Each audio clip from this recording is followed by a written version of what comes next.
पद्म पुराण में महर्षि वशिष्ठ महर्षि भरद्वाज को श्री राम नाम के महात्म्य का वर्णन करके सुना रहे हैं। बड़े प्यारे श्लोक हैं महाराज जी पद्म पुराण के।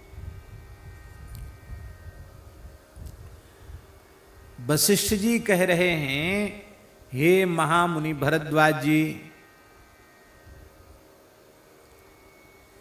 जीव जगत को अभयदान देने वाले, स्वच्छ गुणातीत अविनाशी, सकल विकारों से शून्य निर्विकार, अमृत स्वरूप, प्रकट परम गुप्त, शौशील्य आदि गुणों के समुद्र, आगम अगम और अगाध जो पतित पावन श्री राम नाम महाराज हैं, उनका निरादर करके जो अन्य किसी साधन का आश्रय लेते हैं, हे भरद्वाज, हत भाग्य मंद भाग्य अभागा, हम उस जीव को ही मानते हैं। ये कौन कह रहे हैं? ये वशिष्ठ जी कह रहे हैं। ये तो हमने उन श्लोकों का भाव कहा। अब श्लोक सुन लीजिए। अहो महामुने लोके राम नामा भयप्रदम निर्मलम निर्गुणम नित्यम निर्विकारम सुधास्पदम प्रत्यक्षम परमम गुह्यम शौशिल्यादि गुणार्णवम त्यक्ता मंदात्मका जीवा नाना मार्गानुयायिनः। इसलिए यत्र तत्र स्थितो वापि संस्मरेन्नाम मुक्तिदम सर्व पाप विशुद्धात्मा सगच्छेत परमांगतिम। भगवान वशिष्ठ कह रहे हैं, हे भरद्वाज, शुद्ध हो अशुद्ध हो, कहीं हो कोई स्थान हो, कहीं भी बैठ करके जो श्रद्धा पूर्वक राम नाम का स्मरण करता है, वो सारे पाप तापों से विनिर्मुक्त हो करके भगवान श्री राम के परम धाम को प्राप्त करता है। इसमें कोई संशय नहीं है। कितने महात्मा ऐसे शमशान में बैठ के राम राम जपते हैं। हाँ, एक कन्हैया जी करके एक संत थे, वो कराची शहर, उस समय भारत का विभाजन नहीं था, कराची शहर का श्मशान था बड़ा भारी। उसमें एक भक्त थे ठाकर सिंह भाई, उनको साथ लेकर जाते। वो उनसे आयु में थोड़े बड़े थे और दोनों लोग रात को वहीं बैठ के भजन करते थे। एक बार उन्होंने कहा, श्मशान में क्यों भजन करते हो? बोले, देखो इस श्मशान में नींद किसी को नहीं आएगी डर के मारे, और यहाँ मुर्दा जल रहे हैं, लोग रो रहे हैं, गा रहे हैं, तो लोगों को वैराग्य भी बना रहता, तो वैराग्य भी रहेगा और भय के मारे नींद नहीं आएगी। इसलिए बोले राम राम यहाँ बैठ के जपते हैं। उन्होंने कहा, आप अकेले आ जाए करो, हमको संग में क्यों लाते हो?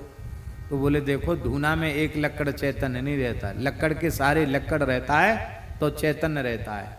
इसलिए तुम साथ में रहते हो तो मन लगा रहता भजन में, लो लगी रहती नाम की। महात्माओं के कैसे कैसे उपाय हैं, लेकिन आप वैदिक कर्मकांड सब जगह नहीं कर सकते, उसके लिए स्थल का विचार करना पड़ेगा। मोहानलोल्लसज्ज्वाला ज्वलल्लोकेषु सर्वदा श्रीनामाम्भोदच्छायायां प्रविष्टो नैव दह्यते। कितनी बढ़िया बात वशिष्ठ जी कह रहे हैं। कहते, मोहरूपी अग्नि में सारा संसार जल रहा है, जो राम नाम रूपी मेघ की छाया में आ जाता है वो शीतल हो जाता है, मोह की अग्नि में नहीं जलता है। राम नाम ही शीतलता देने वाला है। राम नाम जपा देव राम रूपस्य साम्यताम याति शीघ्रम न संदेहो सत्यम सत्यम बचो मम। वशिष्ठ जी कह रहे हैं, हे भरद्वाज जी, प्रेम पूर्वक आसक्ति पूर्वक तन्मय होकर के जो राम नाम का जप करता है वो राम जी के ही समान हो जाता है, इसमें संशय नहीं है, नहीं है, नहीं। महाराज, राजस्थान में महात्माओं ने, राम स्नेही परंपरा के संतों ने केवल और केवल राम नाम जप के वो काम किए जो काम ईश्वर के अतिरिक्त कोई दूसरा नहीं कर सकता, और राम नाम के द्वारा वो सब काम किए। हम लोग खेड़ापा गए थे, कैसी कैसी बातें